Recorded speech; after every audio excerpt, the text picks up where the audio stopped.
warahmatullahi wabarakatuh. Salam rahayu kepada semua persatuan paranormal di Nusantara. Assalamualaikum warahmatullahi wabarakatuh.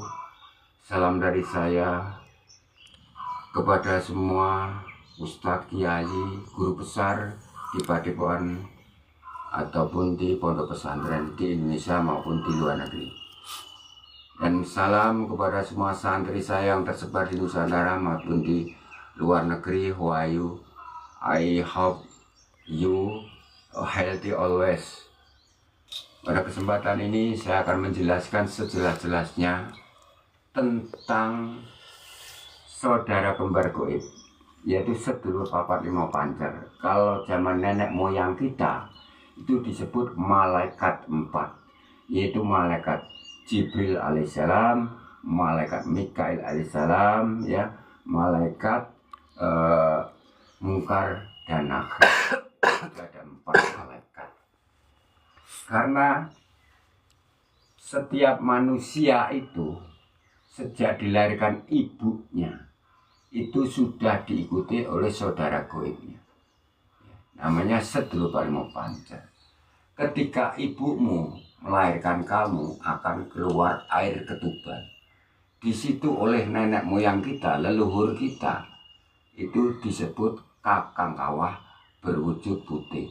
Karena disebut saudara gaib, maka kalau diwujudkan adalah persis kamu serba putih bersih muda, walaupun posisi Anda sudah tua. Ataupun muda, ya tetap bersih putih semakin muda. Jadi yang disebut ketuban, air ketuban itu dimaknakan oleh leluhur kita adalah angin. Kita hidup menghirup udara dan arah posisinya ada di kiblat atau barat. Jadi kita bagi umat Islam kalau menyembah pada Allah Subhanahu wa taala, setelah itu tawasul wirid, kemudian tawasul kepada kakang kawah wujud putih karena dia tingkat paling tinggi. Dan kemudian ibumu ketika melahirkan kamu kan masih ada hubungan dengan tali pusar dan darah, ya. Jadi nanti kalau diwujudkan itu wujudnya hitam, wajahnya hitam semua. Ada yang hitam ngebleng, itu disebut adi hari-hari. Ada yang sini hitam, sini putih, itu adi hari-hari yang hitam. Kemudian ada yang lorek-lorek gini, itu ada warna hitam. Itu ada di utara. Itu di perlambangan adalah bumi atau tanah. Dan posisinya ada di utara itu tadi. Kemudian adi hari-hari warna kekuningan. Kalau diwujudnya wajah kuning dan tubuhmu kuning semua, ya. Itu ada di timur, lambang dari angin atau udara, lambang dari air atau banyu penguripan ada di timur, ya, ada di timur. Kemudian adi ari-ari yang alu ama sering membawa emosi kamu, sering membawa marah, tidak sabar, itu darah, yaitu merah ada di selatan, ya. Kemudian bikin kamu ingin bikin musuhan, kamu bikin santet, jengges, tenung, banaspati, itu karena pengaruh adi ari-ari yang warna merah alu ama. Tapi adi ari-ari warna merah, yaitu yang ada di selatan, itu bisa digunakan magari diri dari serangan santet, jengges, tenung, banaspati. Bahkan dia juga bisa melepaskan. A'udzubillah min dzalik, jangan melakukan, karena ada undang-undang pemerintahan sekarang kalau santet jengges ketahuan akan dihukum, ada dendanya. Itu ada di posisi di selatan. Maka kalau orang ingin mencelakai siapa saja pasti menghadapnya ke selatan. Tapi kalau ketahuan orang yang lebih tinggi ilmunya, karena manusia itu lebih tinggi, akan dikasihkan pengadilan kepada Ibunda Ratu. Orang itu akan musnah diadili oleh Ibunda Ratu. Ibunda Ratu adalah pengadilan bagi gaib. Jangan sekali-kali ilmu sandat jenengan sebenarnya pada banyak salah sasaran dan gila uang, gemerlapnya uang. Karena Ibunda Ratu akan menyelesaikan perbuatan Anda. Dialah pengadilan. Karena saya sendiri pernah didatangi jam 3 siang hari ketika saya musafir ke Solo, dibutuhkan tamu. Siang hari di rumah saya datang Ibunda Ratu berpakaian biasa, cantik. Istri saya di rumah saya posisi di atas, dia teriak. Bahasa Jawa yang gini, Mas Purdi, aku njaluk kawin, Mas Purdi. Teriak-teriak itu sampai tetangga tahu. Istri saya keluar, kelahi suara. Saya sendiri sebagai istri jarang dikawin, Mas Pur, kok kamu minta kawin? Akhirnya pergi berjalan ke atas selatan, yaitu ke pantai Watu Karung Pacitan. Saya pulang dari Solo, ini kisah nyata. Malam Jumat Kliwon, saya tirakat di depan rumah. Dia datang membawa mas-masan. Dia melamar saya, seharusnya laki-laki melamar, dia melamar. Saya tolak, karena apa? Saya tidak mau diperbudak oleh makhluk seperti itu. Sampai sekarang seperti ini, boleh disotingkan seperti itu. Ya, itulah program saya. Jadi saya tidak mau menikah dengan dia karena saya tidak mau di alam nanti setelah saya kembali ke hadirat Allah Subhanahu wa Ta'ala, kembali ke alam dia. Saya ingin kembali ke alam Allah Subhanahu wa Ta'ala. Insya Allah surga Allah, menjadi umat Rasulullah Muhammad SAW. Kemudian saya jelaskan, maka diibaratkan di hadis-hadis, surga di bawah tapak kaki ibu. Karena apa? Keberadaan saudara kembar setepak lima pancer itu, keberadaan ibu melahirkan kamu, maka doa ibu itu melati, mustajab. Dan sebagai ibu saya pesan ya ibu-ibu, semoga ibu-ibu terhadap anaknya kalau marah jangan sampai melepas ucapan yang kotor. Oh, muga-muga kowe ketabrak, muga-muga kowe melepas. Jangan ya ibu, jangan. Ya, jangan sekali. Ini saya mengingatkan mulai detik ini jangan seperti ibu, walaupun ibu semarah apapun. Walaupun sebagai ibu posisi tetap menang walaupun salah di hadapan anak. Jangan, karena doa ibu melatih. Dan kemudian kepada anak-anak yang punya ibu sampai pikun, sampai ngompol, ngeproh di tempat tidur. Saya pernah mendatangi pasien, anaknya tidak mengurusi, bahkan anaknya menitipkan di panti jumbo dan sebagainya. Sayang anak ibu, surga di bawah tapak kaki ibu. Kamu bisa lahir karena ibu, kamu bisa sukses dari ibu. Karena apa? Diikuti goib saudara kembar, sedulur bapak lima pancer. Dan satu lagi, banyak sekali yang sesat dan salah mengartikan sok suci sok pinter. Ada yang mengatakan Kakang Kawah Adiari itu wujudnya bayi. Dia berarti orang pinter, benar-benar orang pinter, tapi mintere bature. Jadilah orang yang ngerti, yang tahu. Jadi tahu segala sesuatunya. Yang dikatakan sedulur Pak Limo Pancer itu usianya mengikuti. Kalau saat ini kamu usia 10 tahun, dia sebesar usia 10 tahun. Usia 50 tahun, 80 tahun, ya mengikuti. Jadi bukan bayi. Jadi salah kaprah, jangan dianut, itu sesat. Kemudian ada lagi yang berkata begini, Abah, istri saya itu saya bilangi saya minta kawin setubuh, katanya saya dilarang oleh Kodam Koes Lima Pancer. Ya, itu pasiennya laki-laki ya, telepon saya, dia seorang bos.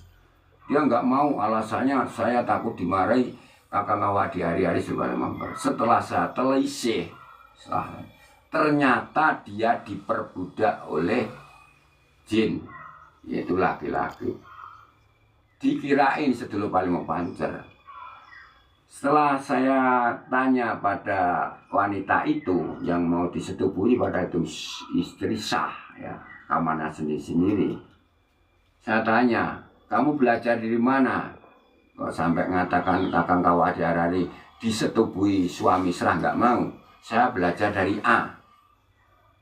Kamu itu sesat, kamu berdosa, mengkhianati perjanjian nikah, akad nikah ijab kabul pada suamimu. Itu bukan sedulur limo pancer. Sedulur papat limo pancer itu mengajak kebaikan, tidak mungkin mengajak kejelekan, kesesatan. Kenapa? Saudara kembar sedulur papat limo pancer, kamu sedih dia tahu, nggak jauh sekitar sekilan pun. Kamu sedih tahu, kamu kekurangan tahu, kamu sakit tahu, kamu dikejar-kejar angsuran tahu, ya, dikejar-kejar kasus tahu. Tapi kamu sendiri tidak menyadari. Dia itu tahu, kamu menderita tahu, kamu dikejar, dia juga nangis sejujurnya. Tapi kamu nggak nyadari. Untuk itu aktifkan, gugahlah saudara kembarmu. Karena ingat, Tuhan Yang Maha Esa adalah goib. Saudara kembar kita adalah goib. Doa kita lebih cepat daripada kita berdoa sampai lambenya monyor beberapa bulan baru kabur. Itulah secara ilmu fisika logika. Itu goib dengan goib lebih cepat. Kemudian ada lagi yang mengatakan sedulur papat limo pancer itu sama dengan kodam goib lain. Saudara kembar sedulur papat limo pancer itu wujudnya kembaran kamu, warna atau nur, yaitu kakang kawah itu putih bersih, kemudian dari warna hitam, kuning, merah. Tapi kalau kodam goib itu bukan kakang kawah, kodam goib itu berasalnya adalah dari leluhurmu ikut. Bahkan ada yang leluhurnya itu melarang kamu makan nasi ini tidak doyan, maunya nasi jagung diurus. Kamu makan tempe tidak boleh, ya, itu keturunan dari leluhur. Kamu lihat makan ikan apa aja, itu karena pengaruh leluhur. Jadi leluhur dengan sedulur harus diselaraskan, karena leluhur ini akan jadi nyeret-nyereti di dalam ngarep ngerimpeti di dalam buri manusia. Jadi harus diselaraskan. Leluhur itu adalah makhluk.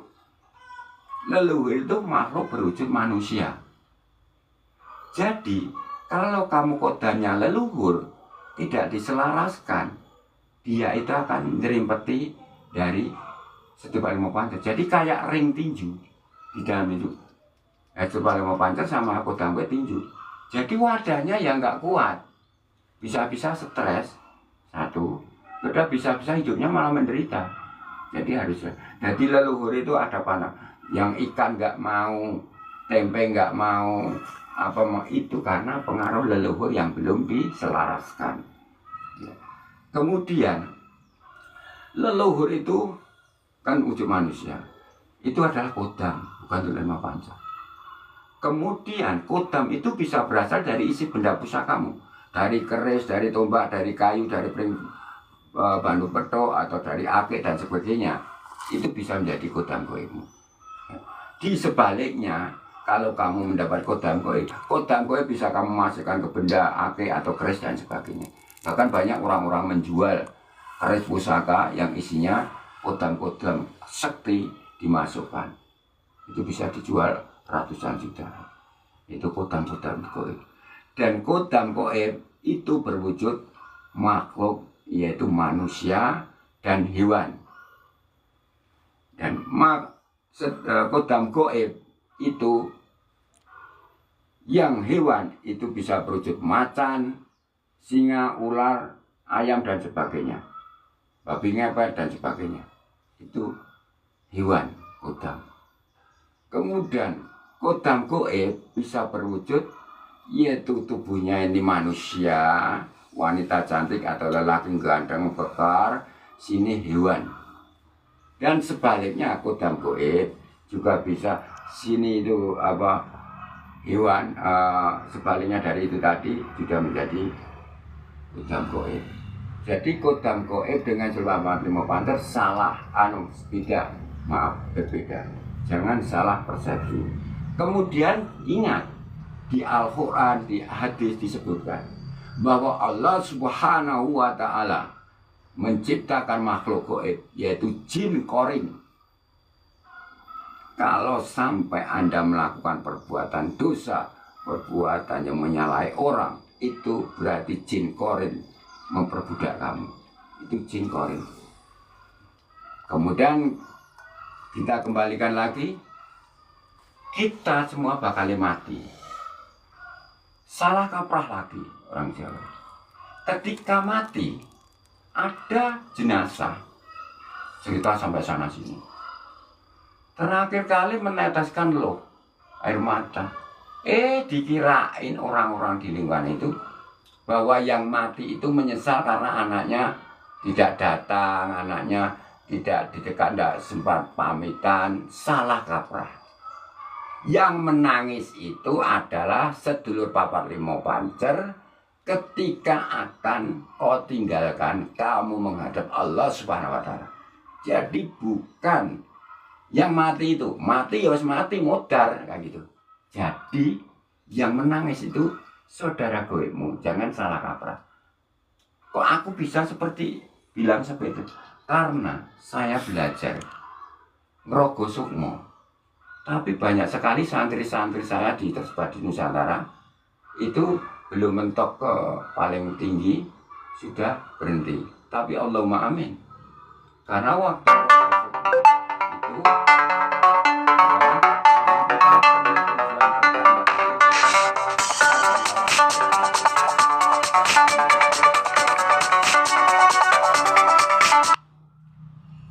jadi orang rokok sukma bagi siapa saja kalau rokok sukma dia akan merasa tidak sombong takabur bagaikan padi dinggo. Tapi sampai sekarang saya sering mendengar orang keluar-keluar isi ceramah sini-sini bengok-bengok pakai jogetan dan sebagainya. Kayak nggak pakem. Karena Rasulullah Muhammad SAW menyampaikan itu bengok-bengok. Ya. Tidak harus jogetan. Apa ada Rasulullah menyampaikan jogetan? Tidak. Seperti halnya itu, saya ngerokok semua mendapat hikmah dari Allah Subhanahu wa Ta'ala. Kalau sudah ngerokok semua memasuki alam kubur, saya itu takut. Kamu kalau ngerokok semua masuk ke alam kubur, pasti sombongmu langsung hilang. Melihat orang disiksa, cangkemnya dicoblosi, banyak bicara, pintar bicara, nol prakteknya. Makanya bagi siapa yang mengucapkan, menyampaikan ke depan umum, kalau pernah ngerokok semua masuk ke alam penyiksaan, tidak mungkin dia bicara sembarangan. Itulah ciri-ciri orang yang punya ilmu makrifat, nama jalur lain. Kemudian santri saya yang tersebar di Nusantara sudah tak ajari ngerokok sukmo, tapi hasilnya setengah. Ya, maksudnya waktu masuk ke alam kubur pertama, ya kuat berani. Masuk ke alam jin, masuk ke alam itu manusia, kepalanya hewan semua, tapi itu ya manusia.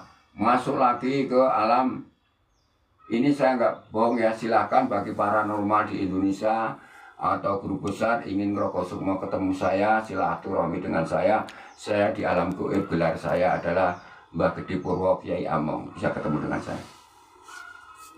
Nah, setelah masuk ke itu alam kerajaan, alam syekh-syekh, ya, alam para wali, di situ kebanyakan santri saya medot di situ atau ngerokok semua.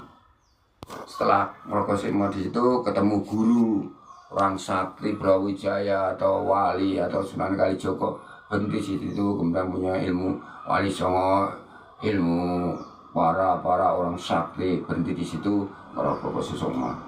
Sampai sekarang santri saya punya guru goib kebanyakan di situ. Bahkan tentang ahli menarik pusaka dan sebagainya dengan dukungan guru-guru goib. Saya tidak melarang karena tujuan saya mendidik bertemu Sulaiman Pancar. Ini sangat berat ujiannya. Nah, inti dari ngerokok semua adalah ketemu Sulaiman Pancar, Bapak Lima Pancar, yaitu putih, hitam, kuning, merah. Dan bagi santri saya yang sudah menjadi paranormal dan pasiennya banyak dengan ngerokok semua dengan guru goibnya dan masih tawasul sampai sekarang dengan saya, Allahumma amin, bahkan yang di luar negeri, Allahumma amin. Nah, kemudian saya jelaskan lagi, bahwa ingin mempelajari mewujudkan saudara kembar. Ini tak buka kuncinya ya, karena kebanyakan orang dirahasiakan. Saya fair, karena saya mengharap semua manusia mati dikirimi doa tawasul al-fatihah. Jadi nanti kalau saya mati di hadapan Allah, itu saya tenang di alam akhirat, karena banyak doa-doa al-fatihah yang dikirim kepada saya, dan kemudian Yasin dan sebagainya. Setiap doa, setiap dia memenuhi wuduan tarjih yang berat, ya ini doa Yasin untuk saya. Untuk itu saya tidak iman-iman. Saya buka kuncinya, rahasianya. Saya buka kuncinya, gunakan, monggo, untuk mengatasi problema ekonomi, keluarga, jodoh, bisnis, kebangkrutan dan sebagainya. Ini kuncinya. Kalau ingin ketemu wujud saudara kembar kamu, ya, ini saya awali. Karena mayoritas ilmu di Nusantara ini sudah saya pelajari. Dia hanya bisa melihat wujud kembarannya hanya lewat mimpi. Ya. Kemudian bisa merasakan getarannya dan bisa menggerakkan dari gerakan dari sekeping pancar dari kodamnya. Untuk itu kesempatan ini, kalau Allah amin yang kemarin sudah sowan, alhamdulillah. Kalau ini ilmu kunci untuk melihat wujudnya. Saya kasih ilmu, saya ijazahkan bisa melihat wujud langsung, bisa melihat dalam mimpi, bisa merasakan getarannya. Gimana Mbah? Begini. Kamu ambil atau beli aja 10.000 kembang liman. Kantilnya putih 1. Kantil kuning 1, mawarnya jambon. Melati kenanga. Kamu preteli, ambil sari bunganya. Dipegang tangan kanan, sari bunganya. Pretelan ini tadi dimasukkan ke air. Nanti untuk rencana mandi keramas. Itu membuka pintu keguriban. Wastro ya. Tak buka no wastro ya. Doa dulu. Ini saya pegang, doa. Tawasul dulu para junjungan kita Rasulullah SAW. Dan bagi yang agama Hindu, Buddha, Kristen, Katolik, Konghucu boleh melakukan dengan cara doa sesuai agamanya. Karena santri saya aneka agama, karena jiwa saya Bhinneka Tunggal Ika, dan menjalankan selalu nilai-nilai Pancasila agar tidak terbentur dengan hukum. Saya berdoa dengan Undang-Undang Dasar 45, maka saya harus berani bicara jujur. Kalau nggak jujur, saya takut kena hukum. Sari bunga yang 5 tadi, pretelan, dibacakan doanya seperti ini. Nanti kalau bisa saya unggah lagi, karena kebanyakan kalau live stream panjang itu sulit saya potong-potong. Duh Gusti Allah kawula nyun pengayuman. Ya, kalau yang non muslim. Kalau yang muslim, baca dulu surat Al-Fatihah 1 kali. Bismillahirrahmanirrahim. Alhamdulillahirabbil arrahmanirrahim maliki yaumiddin. Iyyaka na'budu wa iyyaka nasta'in. Ihdinas siratal mustaqim siratal ladzina an'amta 'alaihim. Duh Gusti Allah kawula nyun pengayuman. Niat ingsun adus kramas ngedusi kakang kawa adi hari-hari Kiai Among, Nyai Among, sing among jiwa ragaku. Urip 6 badan, 7 sukma, sirep. Tiup ke sari bunga 3 kali. Kepretelan bunga tadi 3 kali. Kemudian ini dikunyah. Sari bunga dikunyah. Kemudian ditelan pakai air itu tadi. Air pretelan bunga. Setelah itu doa meratakan kekuatan. Doanya adalah Duh Gusti Allah kawula nyeneng pengayuman. Sirullah gelantine Allah amangan cahya timbangan la ilaha illallah wa Muhammad sallallahu. Jadi sirullah. Jadi apa yang kamu makan tadi, bunga tadi, auranya kekuatan dari Allah atau zat Allah ya. Kemudian ini mandi keramas, bacanya harus di luar kamar mandi. Masuk kamar mandi, kasus semua, ya. Kemudian baca, membuka pamor auram. Setelah kamar mandi pakaian rapi. Duh Gusti Allah kawula nyun pengayuman. Ingsun wahananing lanang jaya pangawes satra lanang. Jaya panusurane sang yang handher harini. pura saliring kawerjar katikel warata kan kodrat ingsun hamiji la ilaha illallah Muhammad sallallahu. Dan ketiga kali assalamualaikum ya badanku ya kodratku selama panjang. Buktikan aura langsung bedah, kusut-kusut jadi mudah. Kemudian kekuatannya melebihi dari kekuatan susuk. Banyak sekali orang bakal pasang susuk-susuk pengasihan, tapi nanti kalau mati lupa pantangannya, sulit, lenggek-lenggek. Tapi kalau ini kalau mati nanti bau kita harum, karena aura dari Zatullah tadi, dari bunga itu tadi. Setelah itu kamu lakukan tawasul. Nanti bagi yang pemirsa ingin sowan sini belajar, tak kirimi tawasulnya. Datanglah ke sini, tawasul dan sebagainya. Nanti langsung bisa berwujud, jangka cepat, tidak usah lama-lama dan bisa diajak kerjasama. Dan kemudian ada tuntunan lagi. Tadi yang tuntunan pertama ingin ketemu sedulur sama Bapak harus ngerokok semua. Tapi resikonya satu, nanti punya guru goib. Dua, nanti kalau nggak ada teman ya nggak ada belajar sama guru akan stres karena sukmanya di sana itu perang melawan para orang sakti. Makanya banyak orang gila di pinggir jalan, ya itu stres karena ngerokok sukma tanpa ada guru kan panutan gitu. Jadi ilmu ilmu sulman ilmu pancer bisa diwujudkan, bisa dilihat wujud langsung, yaitu dengan rokok sukmo. Satu, kemudian dengan cara amalan seperti saya amalkan langsung wujud. Kemudian ada amalan sampai sekarang dianut, yaitu puasa weton diapit dilakukan selama 7 kali weton puasa. Pas hari terakhir jam 4 cari tempat sepi, nanti akan nampakkan sedulur ilmu pancernya. Dia bicara cuma sebentar. Kamu tanya, sopo sejatiku? Dia akan menjawab. Terus kemudian ada puasa tentang mewujudkan sedulur ilmu pancer. Itu puasa dulu 7 hari muteh. Kemudian malamnya di tritisan rumah itu kalau genteng itu kan tetesan air hujan. Kamu duduk situ semalam. Nanti akan didatangi, itu ada. Ya, banyak sekali amal-amal ingin melihat wujud sedulur ilmu pancer. Jadi yang dikatakan ingin ketemu guru sejati itu tidak hanya asal ngomong kalau belum mengalami, ya. Salam rahayu, waalaikumsalam wabarakatuh. Semoga Allah memberkati kalian semua. Sallallahu alaihi wasallam. Ya kamu ijek pojok.